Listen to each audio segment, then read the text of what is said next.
On m'a demandé une fois, en pleine nuit, vraiment tard dans la nuit, d'aller me laver en pleine forêt, tout nu, avec une potion magique. J'avais toujours des personnes qui m'encourageaient, qui me disaient « il faut y aller, ça va payer ».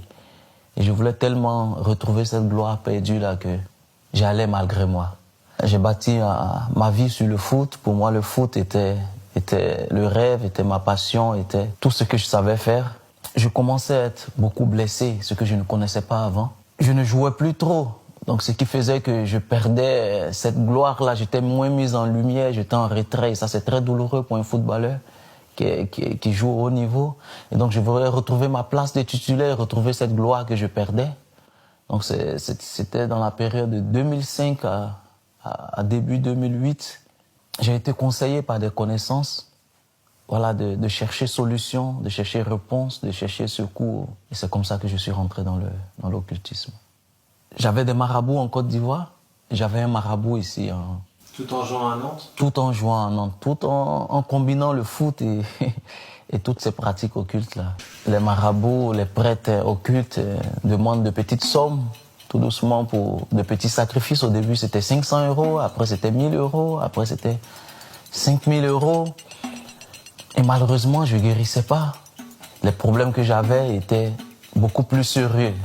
Donc pour les résoudre, il fallait des sacrifices un peu plus puissants. Et on me demandait toujours plus pour pouvoir m'en sortir. J'aurais dû dire stop tôt, mais je ne pouvais pas.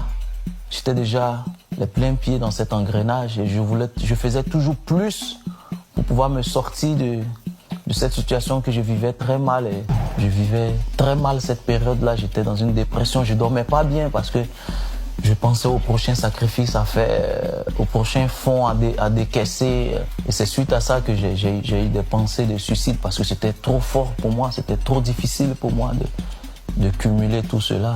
À un moment donné, ce qui a fait que j'ai arrêté, c'est que on m'a demandé clairement de façon officieuse de sacrifier mon fils. Et là, j'ai pas eu la force d'aller plus loin.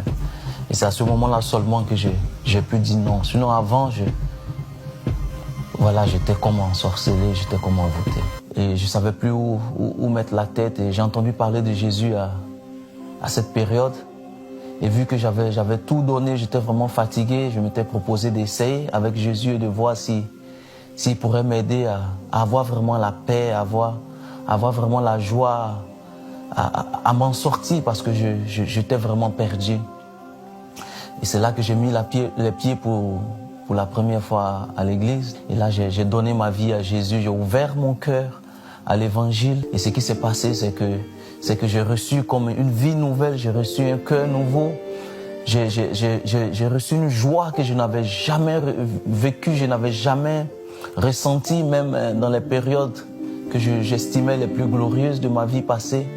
Et j'ai reçu une paix que je ne pouvais décrire. Et vraiment, ma vie a changé. Tous les objets, tous les produits, toutes les potions magiques que j'avais chez moi à cette époque, je les ai une nuit balancées, jetées.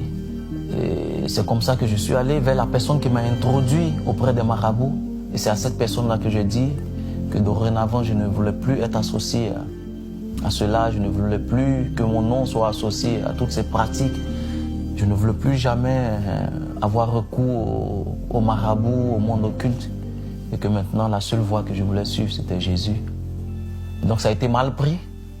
Il y a eu de l'intimidation. Parce que j'avais dans le monde occulte tissé des pactes, fait des alliances avec des esprits. Et pour les dénoncer comme ça, vraiment, on m'avait fait comprendre que c'était pas facile. On ne pouvait pas le faire comme ça du jour au lendemain. Mais je peux dire avec du recul que Jésus m'a protégé, il m'a épargné. Et il m'a vraiment délivré de toute cette emprise du monde des ténèbres. Il n'est pas juste venu pour me permettre de briller dans le foot, mais il est venu à travers ma vie se faire connaître, à travers ma vie glorifier son nom